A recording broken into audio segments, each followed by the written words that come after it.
আজকের বিশেষ খবর, 7 কারণে ইরানের সঙ্গে যুদ্ধে জয়ের ঘোষণা দিতে পারছেন না ডোনাল্ড ট্রাম্প। কি এই 7 কারণ জেনে নিন এই প্রতিবেদনে। 1 নম্বর কারণ হচ্ছে হরমুজ প্রণালীর সংকট। অন্যতম কারণ হরমুজ প্রণালী। বিশ্বের 1/5 জ্বালানি তেল এ পথ দিয়ে পরিবাহিত হয়। ইরান এটি বন্ধ করে দিয়েছে, তাই বিশ্ববাজারে তেলের দাম বেড়ে গেছে। বড় চাপ তৈরি হয়েছে বিশ্ব বাণিজ্যে। সামরিক ক্ষমতা দিয়ে এ পথ পুরোপুরি খুলে রাখা খুব কঠিন বলে মনে করেন বিশেষজ্ঞরা।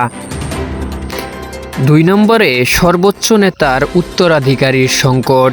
মার্কিন ইসরায়েলি হামলার শুরুতেই ইরানের সর্বোচ্চ নেতা আয়াতুল্লাহ আলী খামেনি নিহত হন। নতুন সর্বোচ্চ নেতার দায়িত্ব পেয়েছেন তার ছেলে মোস্তফা খামেনি। ফলে ইরানের শাসন ব্যবস্থাও ভেঙে পড়েনি, বরং নতুন নেতা আরও কঠোর অবস্থান নিতে পারেন, এমন আশঙ্কা তৈরি হয়েছে। 3 নম্বরে ইসরায়েলের অবস্থান অনিশ্চিত। যুদ্ধ কখন শেষ হবে সেই সিদ্ধান্ত নেওয়ার ক্ষমতা এখন শুধু আর যুক্তরাষ্ট্রের হাতে নেই।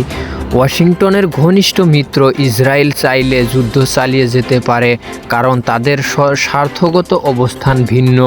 ফলে ট্রাম্প যদি রাজনৈতিক কারণে যুদ্ধ শেষ করতেও চান, তবু তা সহজ না।